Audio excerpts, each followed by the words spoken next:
My bridesmaids put together an amazing engagement party for me, but towards the end of it, my friend was sobbing and went home, and today she texted me that everyone should have stopped the party and consoled her during her crisis. I have a friend of about 10 years, let's call her L, that I asked to help with my wedding by being my day of coordinator. I'm a wedding planner myself, I just need someone I can trust to pull off the timing. She is a wedding planner in NYC for high-end clients, so I know just how skilled she is firsthand. She was thrilled to work with me. For about 8 months, we met for coffee and chatted every so often to catch her up on my plans. It felt like an absolutely perfect fit. Fast forward to my engagement party. My maid of honor hosted the party and my bridesmaids put it all together. It was a beautiful masterpiece and could not have been any better.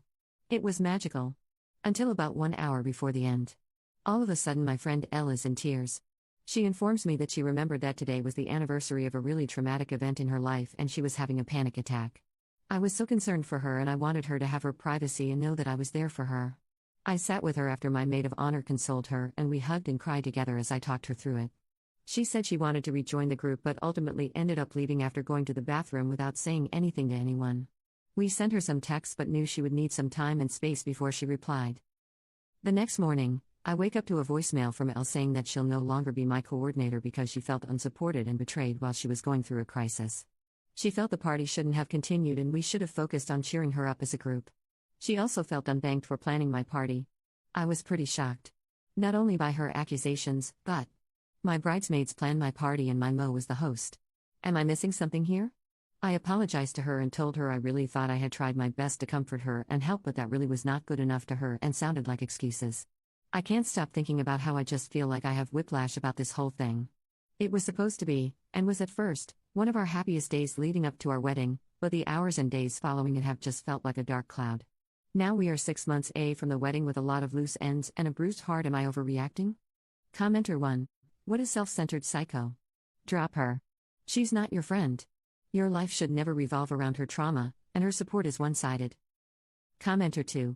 Why does everyone feel the need to continually engage with toxic, immature people?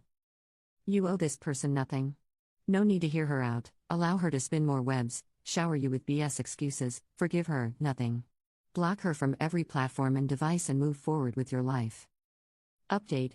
Hey everyone, I have an update. My ex-wedding coordinator, after apparent deliberation in the past few weeks, is saying she realizes now how selfish she had been and how poorly she treated me at and surrounding the party. I feel like my mom must have said something to her. I only know what I've been able to gather from her 45-second voicemails that she's been leaving me before they cut her off.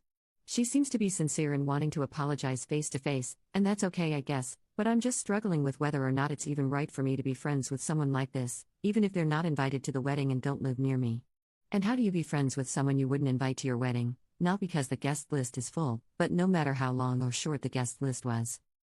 I haven't heard her out yet, but she's asking for some form of communication with me. I don't even think I'm willing to have a conversation with her to take her apology, but would probably prefer her to write it to me instead, whether that be email, text, or if she prefers handwriting.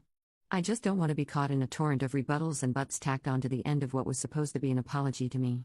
I'm terrified of getting baited into a conversation where I feel yet again cornered and bullied because she turns it around on me somewhere. My head is a little spinny. Help? Commenter. It sounds like you're not really interested in being friends with her, totally fair, and I'd feel the same TBH. If it was me, I'd probably text and say, hey, I got your messages, I'm not in a place where I want to be talking to you right now and just want to focus on wedding planning and events. Bet you appreciate the apology and maybe you'll reach out after the wedding. That's probably what I would do. If her apology is genuine, she'll quit bugging you after that. But it sounds like she's got main character syndrome in spades, so she might put up a fuss. Then you can say you're not looking for drama right now, and if she doesn't leave you alone, you'll have to block her until after the wedding. Commenter 2. I forgive you and now I want to forget you, Lauren Conrad. Best answer ever.